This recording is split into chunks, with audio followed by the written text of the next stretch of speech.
เอาเนาะก่อนอื่นก็กราบสบายดีหมู่เพื่อนทางเฟซเบิร์ดทุกคนเนาะมื้อนี้เฮาสิพามาเบิ่งการเฮ็ดลาบมะนาวเนาะก็คือเป็นอีกอย่างหนึงก็คือก้อยเปรี้ยวเนาะลาบเปรี้ยวก่อนสิไปรับชมรับฟังก็ฝากกดไลค์กดแชร์กดติดตามทางช่องลูกชายเดียวคำเคี้ยวกับหมูเนาะเอาไปรับชมรับฟังกันเลยเนาะ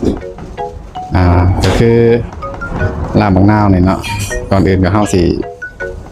เอาซีนมันนี่ก็สิเลือกเอาอยู่ซีนสันในมันเนาะสันในมันสิซีนมันสิบ่หยาบเนาะถ้าว่าเอาส่วนอื่นก็ได้อยู่ดอกแต่ว่าทางห้างน่าสิเลือกเอาซีนสันในเนาะก่อนอื่นก็นำมาซับมาซับให้ละเอียดเลยเนาะ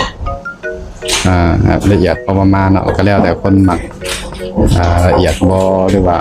เอาแบบหยาบๆบางคนก็สิเอาแบบหยาบๆเนาะบางคนก็บางลูกค้าเนาะก็สิระบุมาเนาะแต่ว่าอันนี้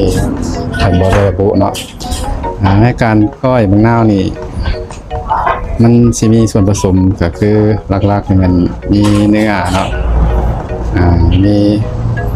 แป้งนัวปลาแดกที่ใส่หรือบ่ใส่ก็ได้น้ำปลาข้าวคั่วพริกป่นแล้วก็น้ำมะนาวเนาะ หลักๆเนาะนี่ที่เห็นอยู่ก็ลูกค้าก็ซับแล้วนะแต่ทีนี้ผักชีฝรั่งซอยหอมซอยหอมแดงแล้วก็ถ้ามีบางห้างก็สิใส่ผักชีไทยนำเนาะแต่ว่าทางห้างเราบ่ได้ใส่เนาะแล้วก็สิมีใบมะกรูดซอยเนาะที่ว่าทางห้างเฮาใส่ก็สิประมาณนี้เนาะอันนี้ก็เอาก็สิปรุงเลยเนาะ ในการปรุงนี้เอาในสิใส่สูตรรสก่อนเนาะเพราะว่าสิคนให้มันละลายเข้ากับเนื้อซะก่อนเนาะสูตรรสน้ำปลาเนี่ยแล้วก็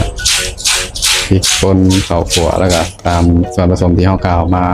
เครื่องนั้นเนาะแล้วก็น้ำมะนาวพร้อมเนาะบ้านเพิ่นนี่สิมีก้อยเปรี้ยวก้อยขมเนาะแต่ว่าอยู่ทางประเทศลาวหั่นนี่สิมีแต่ก้อยเพราะว่าก้อยนี่ก็คือก้อยอย่างเดียวเนาะแล้วก็บ่ได้ซับอีกเนาะก้อยนี่เพิ่นสิซอยแบบเป็นหั่นบางๆเนาะหั่นลูกเต๋าบางๆอันนี้ก็เพิ่นซับเนาะ